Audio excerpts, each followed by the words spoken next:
आज यौम इस्तिसाल कश्मीर के हवाले से हमने गुफ्तगू की है और करना चाहते हैं और दुनिया को भी मुतवज्जा करना चाहते हैं, अक़वाम आलम को मुतवज्जा करना चाहते हैं, अक़वाम मुत्तहिदा को करना चाहते हैं।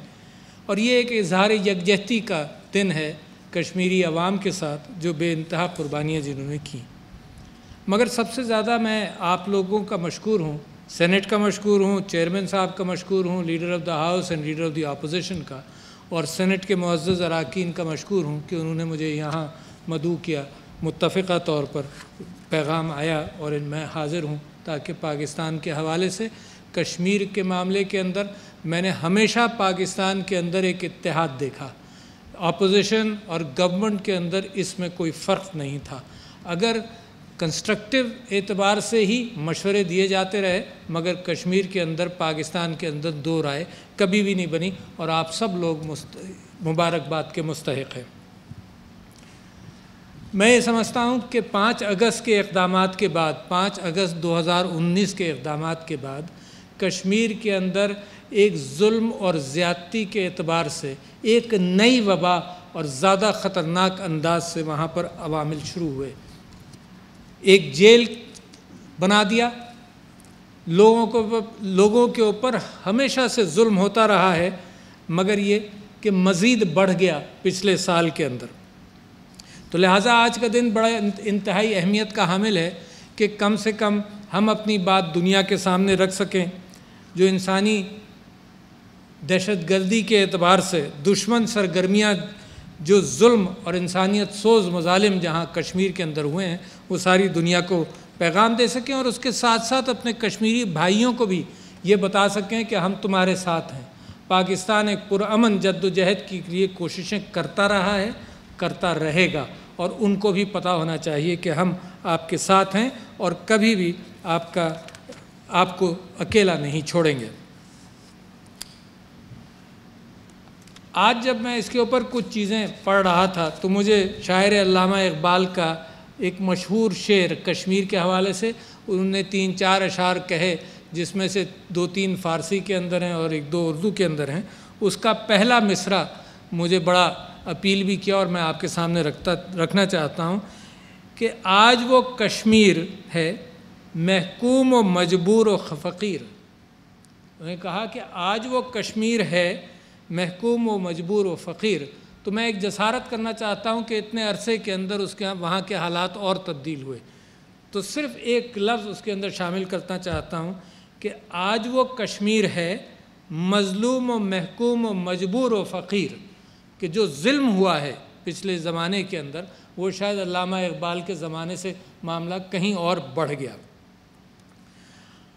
आज के दिन इस मुअज़्ज़ज़ ऐवान के अंदर जो बात होगी उसके बड़े दूररस नताइज निकलेंगे। मगर इसके साथ साथ के पहले हम कोई बातें और भी रखें तो इसका तारीख़ी पस मंज़र पर तवज्जो दिलाना ज़रूर है पाकिस्तान के लोगों का और दुनिया के सब लोगों का।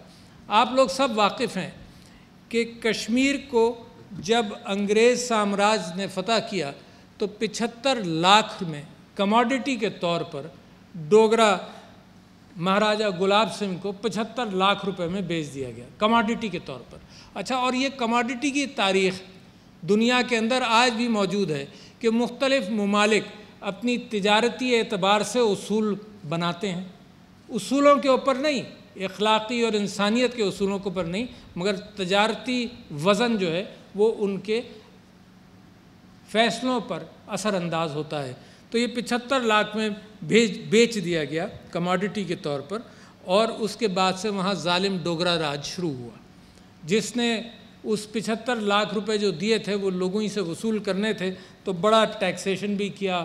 कश्मीरियों की जद्दोजहद जब से चल रही है, उससे पहले से चल रही है, मगर उसके बाद से ज़्यादा अयां है। 1931 में 22 कश्मीरी शहीद हुए ज़ालिम डोगरा राज के ख़िलाफ़ जब उन्होंने जद्दोजहद की, और 1947 में उसके पोते ने, महाराजा हरी सिंह ने इस मामले को और तकमील तक पहुँचाया। मगर 24 अक्टूबर 1947 एक वो दिन है जो मैं समझता हूँ कि बड़ा अहम, जिस दिन सरदार इब्राहीम साहब मरहूम की क़यादत में कश्मीर की बहादुर अवाम ने 24 अक्टूबर 1947 को आज़ादी का ऐलान किया। हकीकी हुकूमत जब बन गई थी और हिंदुस्तान परेशान था, भारत परेशान था कि इसका क्या हल किया जाए, और रातों रात महाराजा हरि सिंह के साथ मिलकर इंस्ट्रूमेंट ऑफ एक्सेशन जो गैर अखलाकी, गैर क़ानूनी, खुफिया अंदाज से साइन हुआ या नहीं साइन हुआ, मगर 26 अक्टूबर को वो साइन करके उसको हिंदुस्तान के हिस्से में डालने की कोशिश की गई। मैं बाद में ज़िक्र करूँगा, मगर मैं जानता हूँ और आप लोग वाकिफ़ हैं कि पाकिस्तान ने कल एक नक्शे का इजरा किया है जिसके अंदर जूनागढ़ को, सर क्रीक और बहुत सारी जगहों को ये शो किया जो हकीकत थी, जो पार्टीशन के उसूलों के मुताबिक हकीकत थी। उसके अंदर सरदारगढ़ भी शामिल है। तो वो उनकी एक्सेशन हुई, यहाँ पर जाली उसूल, पार्टीशन के उसूलों के ख़िलाफ़ एक जाली दस्तावेज़ साइन की गई। कश्मीर पर कश्मीरी अवाम का डी फैक्टो हुकूमत कायम कर चुके थे कश्मीरी, मगर उसको हटाया गया, और जब हालात और ख़राब हुए तो भागकर हिंदुस्तान सलामती काउंसिल में गया।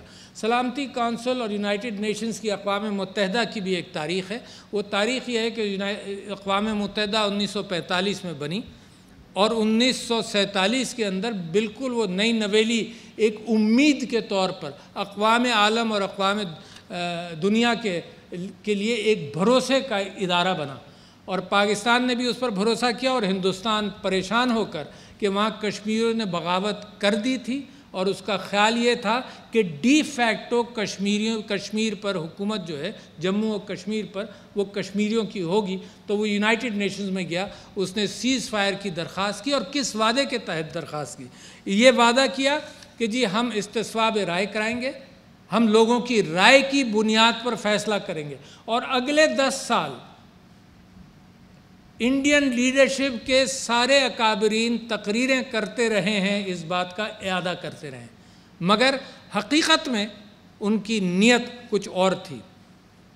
जब से लेकर आज तक लाखों अफराद शहीद हुए हैं, लाखों माएँ बेवा हुई हैं और उनकी गोदें उजड़ी हैं, मगर गुज़िश्ता 1 साल के अंदर वादी को जिस तरह से 5 अगस्त के कानून के अंदर उन्होंने आर्टिकल 370 को मनसूख किया। अब ये भी जहन में रखिएगा कि आर्टिकल 370 उनके आइन का आर्टिकल था, हमें तो वो भी मंजूर नहीं था, क्योंकि कश्मीर आज़ाद और कश्मीर को पाकिस्तान का हिस्सा बनना था। उनके आइन के अंदर वो भी इल्लीगल मेंशन है, मगर उसके अंदर जो प्रोटेक्शंस का वादा किया था भारतीय क़यादत ने 50 की दहाई के अंदर, उसके बाद भी उसको इनकॉर्पोरेट कर लिया कि भाई हम तुम्हें अपने साथ नहीं मिला रहे, फ़िलहाल हम तुम्हारे लिए एक इंडिपेंडेंट एंटिटी बना रहे हैं। उसको पिछले साल मनसूख किया, और ये बीजेपी के मैनिफेस्टो के अंदर बात मौजूद थी, और जो मुसलमान मुनाफरत और माइनॉरिटीज़ के साथ उनकी मुनाफरत है, उसी तारीख़ की अक्कासी के एतबार से वो एक और कदम था। उसके बाद से एक बड़ा जेल बन गया वहाँ पर, और मज़ीद कर्फ्यू के नफाज करके जुल्म किया, मवासलात को मुनक़ता करके जुल्म किया, तिब्बी इमदाद और खुराक की सप्लाई को कंट्रोल करके जुल्म किया, बैनुल अक़वामी तंजीमों को, इमदादी तंजीमों को रोक कर आवाम के ऊपर जुल्म किया, और बुनियादी हुकूक़ को पामाल कर कर जुल्म किया, लोगों को शहीद कर कर जुल्म किया।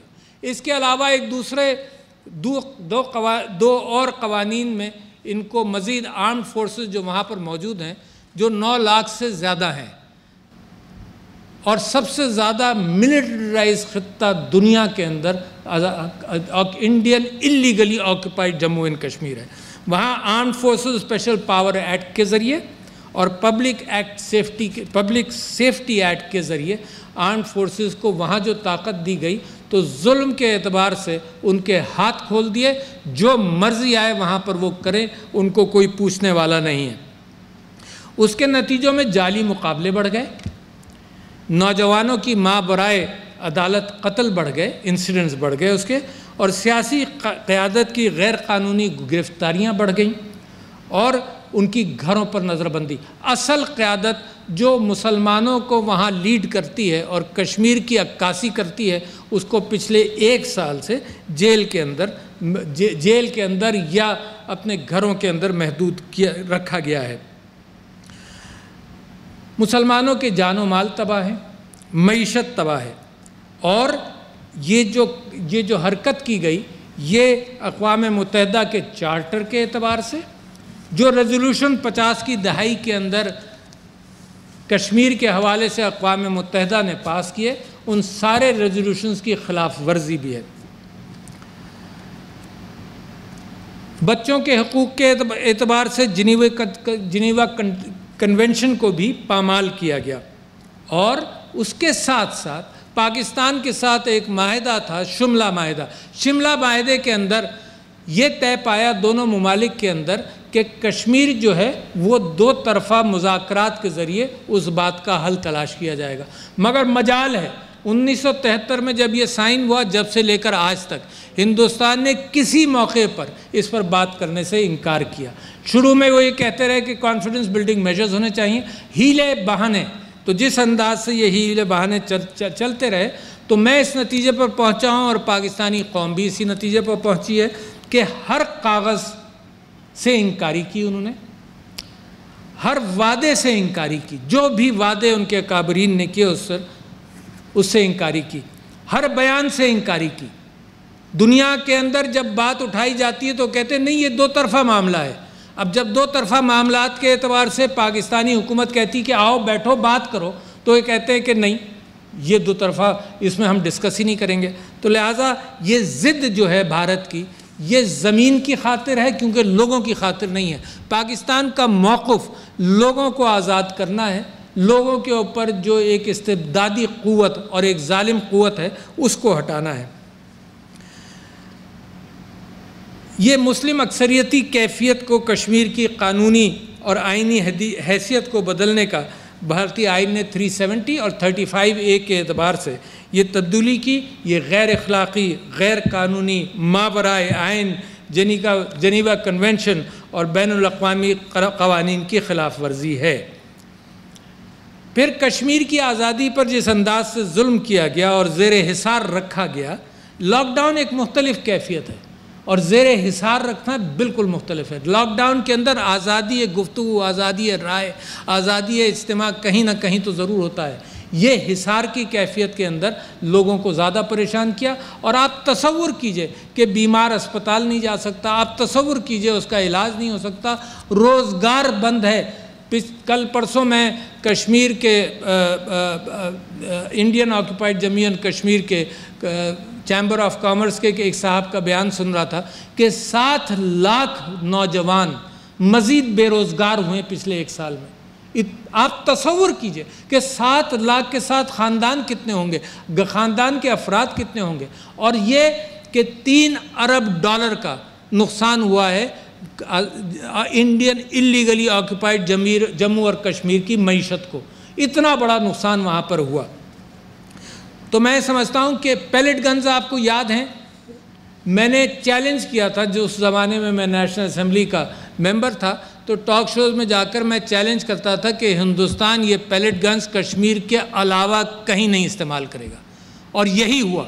सिर्फ कश्मीर के मुसलमानों के ख़िलाफ़ ये घिनौनी बंदूक जो जिससे चिड़ियाँ मारी जाती हैं उनसे नाबीना किया, लोगों को मारा और बेदरेग उसको इस्तेमाल किया। 13,000 नौजवान गिरफ्तार हुए हैं पिछले 1 साल के अंदर। औरतों का रेप और हिरासांगी बढ़ी है और ये मुसलसल चल रहा है और दुनिया को हम दिखाते रहेंगे, बताते रहेंगे। और हमारी अपील है दुनिया से कि वो आंखें खोलकर देखें कि इंसानियत सोज मजालिम वहाँ पर हैं। आपको वो बच्चे की तस्वीर याद होगी जिसके नाना को सिर्फ गाड़ी से निकलने पर और पूछने पर उसको मारा गया और उस बच्चे को उस नाना की मैयत पे उसकी छाती पर बिठाया गया। क्या जुल्म नहीं है ये? दुनिया को अंदाज़ा नहीं हो रहा इस बात से। आपको वो भी सीरियन बच्चे की भी तस्वीर याद होगी जो मेडिटेरेनियन के अंदर डूबा था। तो दुनिया को जब ये इमेजेस जाते रहेंगे तो दुनिया के ज़मीर पर हम समझते हैं इस बात का असर होगा। और फिर उसकी लाश पर, उसके नाना की लाश पर खड़े होकर और पैर रखकर तस्वीरें खिंचवाई गई। जालिम है। मैं समझता हूँ कि करारदाद नंबर 47 के अल्फाज कश्मीर में आज़ादाना और गैर जानिबदाराना, ये बात कर रहा हूँ मैं अक़वाम मुत्तहिदा की करारदाद 47 के हवाले से, और वो बिल्कुल क्लियर है कि आज़ादाना और गैर जानिबदाराना इंतखाबात के भारतीय वादा उसके अंदर मुंजमद है कि किया ज़रूर जाए। चौथे जिनीवा कन्वेंशन के मुताबिक कोई भी काबिज़ हुकूमत मसले के हल तक किसी भी किस्म की वहाँ तब्दीली नहीं कर सकती। मैं बाद में ज़िक्र करूँगा डेमोग्राफी के एतबार से, मगर किसी हुकूमत को इस बात की इजाज़त नहीं है कि वहाँ के हालात को इस तरह से तब्दील करे कि बाहर के लोगों को लाया जाए और यहाँ के लोगों को वहाँ से निकाला जाए। तो ये उस कन्वेंशन की भी ख़िलाफ़ वर्जी है। हर इंसानी हुसूल के हवाले से ये ख़िलाफ़ वर्जी एक खुल्ला मजाक दुनिया के सामने इन्होंने किया हुआ है। ये आर्टिकल 370 और 35A को ये सब RSS और BJP के अपने मैनिफेस्टो के अंदर मौजूद है, और ये fascist Hindutva policy against minorities की पूरी अक्कासी करता है कश्मीर, जहाँ खुल कर इसके ऊपर वो अमल दरामद कर रहे हैं। हिंदुस्तान के अंदर जो माइनॉरिटीज़ का हाल है वो भी आप इससे पूरी अच्छी तरह से वाकिफ़ हैं।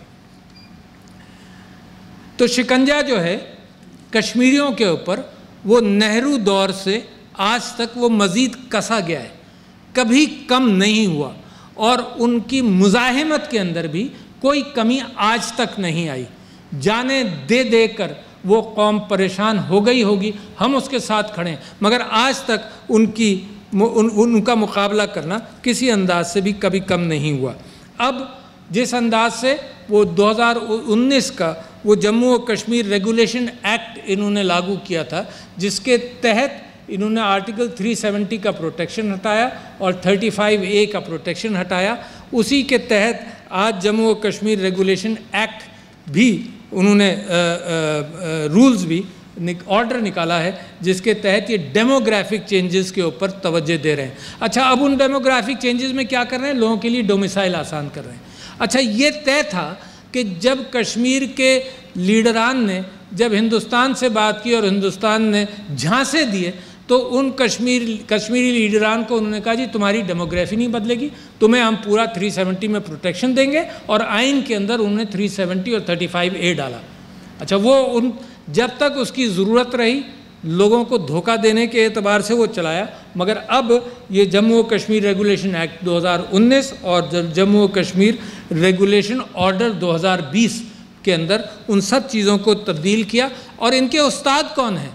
इनके उस्ताद वो हैं, इसराइल उनका उस्ताद है, जिसने मगरबी किनारे पर, जिसको वेस्ट बैंक कहते हैं, वहाँ उसने इसराइल ने जिस अंदाज से आइसोलेटेड जगहों पर कब्ज़ा करना शुरू किया, डेमोग्राफी बदलने की कोशिश की, तो ये उसके उस्ताद है। पैलेटगंज में उनका कौन उस्ताद है? इसराइल उनका उस्ताद है। जुल्म करने में कौन उस्ताद है? इसराइल उनका उस्ताद है। मगर ये अपने उस्ताद से कहीं आगे हैं, मजालिम के एतबार से ये कहीं आगे पहले भी थे, मगर ये मज़ीद अपना टेक्निक सीख रहे हैं, वहाँ से सीख कर मज़ीद मजालिम हमारे ऊपर, हमारे कश्मीरी भाइयों पर बढ़ा रहे हैं।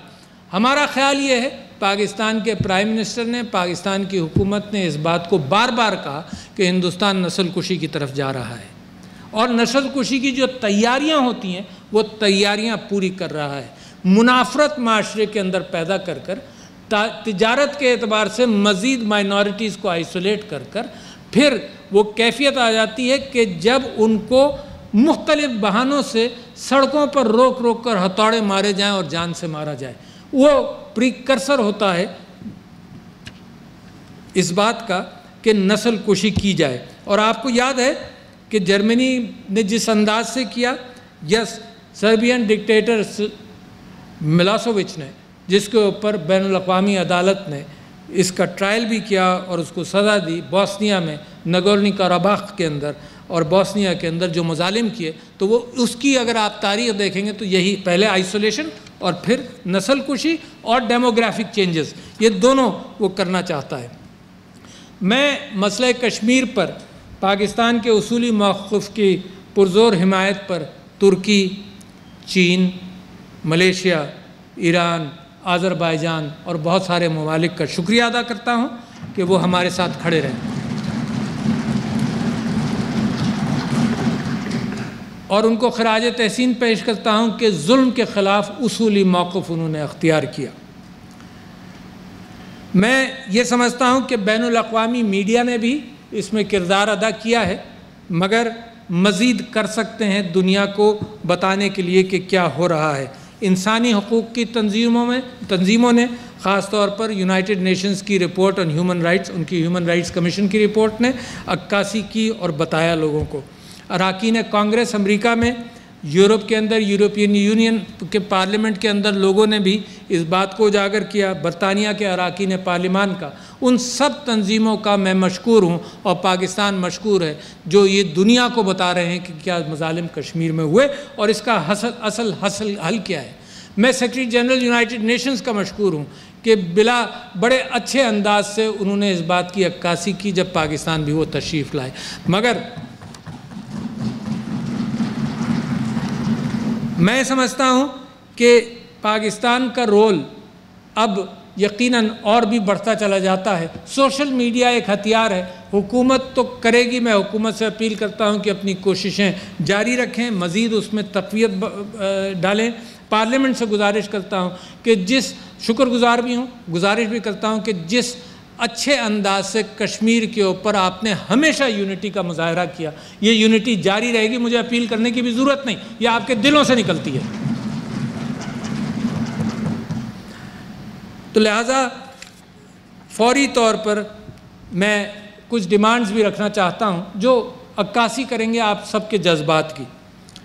मैं समझता हूँ कि फौरी तौर पर कश्मीर से फ़ौजी मुहासरा ख़त्म किया जाए, 9 लाख काबिज़ फ़ौज को वापस बुलाया जाए, ज़राए इब्लाग़ पर आयद पाबंदियाँ हटाई जाएँ। नंबर 3, इंसानी हकूक़ की ख़िलाफ़ वर्जियों को फ़िलफ़ौर ख़त्म किया जाए। नंबर 4, कर्फ्यू लगाना बंद किया जाए। और कितना अच्छा एक मंतिकी आर्गूमेंट है कि अगर इतना ही अच्छा है, 1 साल आपने सब कुछ करके देख लिया, अपना कानून बदला, और अगर लोग इतने ही खुश हैं तो आज 2 दिन की पाबंदी कर्फ्यू क्यों लगाया। हमारे आज़ाद कश्मीर में आप जाकर देखें, सब कुछ खुला हुआ है, मीडिया के लिए खुला हुआ है, फॉरेनर्स जाकर देखना चाहें जाकर देखें। तो मैं समझता हूँ कि अगर everything is hunky dory as far as that is concerned, तो why insist on curfew for the last 2 days. 5वें मैं ये समझता हूँ, चौथे ये था कि कर्फ्यू लगाना बंद किया जाए। 5वें ये कि सोशल मीडिया और इंटरनेट पर पाबंदी ख़त्म की जाए। लोगों की अपनी कम्युनिकेशंस, तिजारत के एतबार से, दुनिया के साथ रवाबित के एतबार से ये बड़ा अहम सुतून है जिसको हिंदुस्तान ने, भारत ने पाबंदी लगाकर बंद किया हुआ है। किस लिए बंद किया है कि वहाँ से इमेजरी, वहाँ के मुजालिम दुनिया को पता न चले। 6ठे मैं ये समझता हूँ कि औरतों के साथ जिनसी ज़्यादती, रेप, हिरासानगी और बच्चों के साथ मुजालिम बंद किए जाए। ये फ़िलफ़ौर बंद होने वाली चीज़ें हैं जिनको बंद करना चाहिए। तो तालीमी इदारे खोलें। अगर आप अपने नौजवानों को तालीम से महरूम रखेंगे तो नतीजा क्या होगा कि मज़ीद फ्रस्ट्रेशन इनके अंदर बढ़ेगा। 8वें, सियासी लीडरान को आज़ाद करें। 9वें, सियासी सरगर्मियों की आज़ादी बहाल करें। और 10वें एक ऐसी डिमांड है जो आप बड़े खुश होंगे सुनकर कि कश्मीरियों की जान छोड़ें, अब वहाँ से इनखला करें, वहाँ से जाएं। तंग आ गई है पूरी कौम इस बात को देखकर। जुल्म सीखते जाएंगे, आपके अपने अवाम जुल्म सीखेंगे अगर आप एक जगह पर जुल्म करेंगे। मैं मसला कश्मीर के हवाले से मौसर अंदाज में मुख्तलिफ़ इलाक़ाई और बैनुल-अक़वामी फ़ोरम्स पर उजागर करने का सेहरा मैं हुकूमत का शुक्रिया भी अदा करता हूँ, और ख़ास तौर पर इस बात को कि जिस अंदाज से इमरान ख़ान साहब ने अक़वाम मुत्तहिदा की जनरल असम्बली में बात रखी और सारे लीडरान से मुलाकात के दौरान बात रखी, बड़ा अच्छा किया। मैं ये समझता हूँ कि मैं भी जब ये जापान के बादशाह की तख्त कुशाई हुई तो 35-40 बादशाहों से, सदूर से और प्राइम मिनिस्टर से मुलाकात हुई। हर जगह कश्मीर पहला इशू था जिसका डिस्कशन हुआ। फिर मैं उसके बाद बाकू गया, तो बाकू में भी 35-40 प्राइम मिनिस्टर सुदूर से बात हुई, तो हर जगह ये बात रखी गई। अक़वाम मुत्तहिदा ने जो 50 या 55 साल बाद कश्मीर पर बहस की, तो यह आपका, मैं समझता हूँ कि हुकूमत की कामयाबी और हालात की ख़राबी सब ने इस बात पर असरअंदाज हुए। मैं ये भी बताना चाहता हूँ कि पाकिस्तान हमेशा पुरअमन रहने की कोशिश की। ये हुकूमत भी आई, हमारा हमेशा पैगाम ये रहा कि अमन रहेगा। बहुत सारे उनको मोदी साहब की हुकूमत जब नहीं भी आई थी तब भी ये बात कही इमरान खान साहब ने, वहाँ से जो जवाब टेढ़े तिरछे आते रहे, तो ये सोचा गया कि शायद जब ये इलेक्ट हो जाएंगे, ये इलेक्शन के लिए ये काम कर रहे हैं, इलेक्ट हो जाएंगे तो ठीक हो जाएंगे, कोई फ़र्क उनके ऊपर नहीं पड़ा। और पुलवामा के साथ एक फॉल्स फ्लैग ऑपरेशन के बाद जब उन्होंने हमला किया, तो पाकिस्तानी हुकूमत ने एक और कमाल किया कि जो गिरफ्तार पायलट था, 2 जहाज़ उनके गिराए, जो गिरफ्तार पायलट था उसको भी वापस किया। ये दिखाने के लिए कि हम अमन चाहते हैं, ये इंसिस्ट करने के लिए कि हम अमन चाहते हैं। और आपको मीडिया का अंदाज़ा होगा कि आप तो इतने सीख चुके हैं अफ़गानिस्तान के बाद और हालात के बाद, इतने सीख चुके हैं कि अमन की असल कीमत का आपको अंदाज़ा है। तो लिहाजा पाकिस्तान के अवाम, पाकिस्तान का मीडिया और पाकिस्तान की हुकूमत अमन की बात करती रही। इसके बरक्स अगर आप बॉर्डर के उधर जाएं तो हिंदुस्तान का मीडिया, हिंदुस्तान के अवाम और हिंदुस्तान की जो हुकूमत थी उसने अमन की बात नहीं की। उसने कहा बदला लेंगे, हम ये करेंगे, हम घुस कर मारेंगे। उन्होंने देख लिया कि उनका हशर क्या हुआ, और हम इसके अंदर हमेशा, मैं समझता हूँ कि उनको कहा यह गया कि we will not think of retaliation, we will retaliate. तो इस गलत फहमी में भी मत रहना कि कुछ दिन हम सोच विचार के अंदर गुजारेंगे। तो वो बात आज भी हमारी दुरुस्त है। मैं पाकिस्तान की अफवाज का भी मशकूर हूँ कि उन्होंने जिस अंदाज से रिटेलिएट किया तो दुनिया को दिखा दिया कि पाकिस्तान एक बड़ी मजबूत कौम है और इसके कोई बाल उसका बीका नहीं कर सकता। मैं आखिर में इस ख़ास मौके पर हम इस अज़म का दोबारा इयादा करते हैं कि पाकिस्तान इस मसले पर कश्मीरियों की अखलाक़ी, सियासी और सिफारती हिमायत जारी रखेगा। पाकिस्तान अहलियान कश्मीर के साथ शाना बशाना खड़ा रहेगा और भारतीय कब्ज़े के ख़िलाफ़ कश्मीर के बहादुर और निडर लोगों की जद्दोजहद की भरपूर तायीद करता रहेगा। मुझे कामिल यकीन है कि कश्मीरियों की कुर्बानियाँ रंग लाएंगी और वो दिन दूर नहीं जब कश्मीर में आज़ादी का सूरज तुलू होगा। इंशाअल्लाह। पाकिस्तान पाइंदाबाद। आप सबका शुक्रिया।